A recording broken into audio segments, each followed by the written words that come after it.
All right, in this, I want to explain, um, I guess this homework, the spaceship one.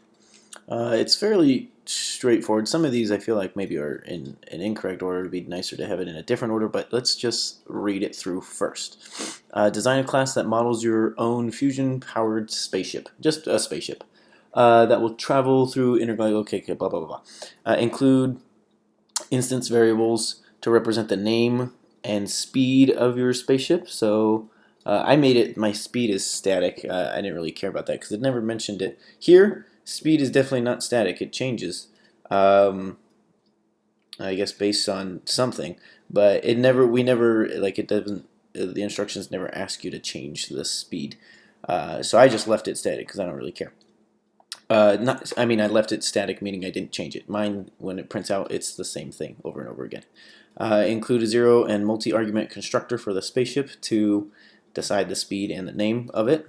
Modify the spaceship's act method to use some sort of movement based on the user input. So definitely I have to use some functions for that, and I think I'm gonna like type up a list of functions that you should be using. Or that you probably want to look at using. I don't want to show you exactly everything because I don't want you to have to like be able to copy my code. So you'll do something else. Write a toString method that displays the speed, x coordinate, and the y coordinate. You can use get x and get y. That's very, very useful. I think we already talked about that. It just gets the x or the y coordinate of your actor object. And then print it out. So there's that. But before you actually do all this, it's nice to have a world for your spaceship to travel in. So it says to create a world called Galaxy. Create an instance using the add object. We already there's a video already talking about that. Save the location of your spaceship and run your sim. Okay. And then what else? Once the simulation works, we need to create another actor, so another thing that goes around in your world. 3 unique instance variables of your choosing. Doesn't matter what they are. Zero argument constructor that initializes the 3 instance variables to known default value. Blah blah blah blah. That's self-explanatory. Okay, so I'm going to show you my example. Returns user-friendly stuff. I never printed out anything for the second actor. But it does, oh, yeah, here we go. Toshing method, blah, blah, blah, blah, blah. So it's an example. This is not exactly what you have to have. In fact, I never use my toString because it doesn't say that you have to, so I don't. But if I wanted to, I could. Modify your the class's act method to create some cool, unique movement that does not require user input. This is for your second object, not your spaceship. In addition to the move and turn method. So I pretty much made an if statement. If something, if at edge, then I move and turn and do something. If not, then it just keeps moving.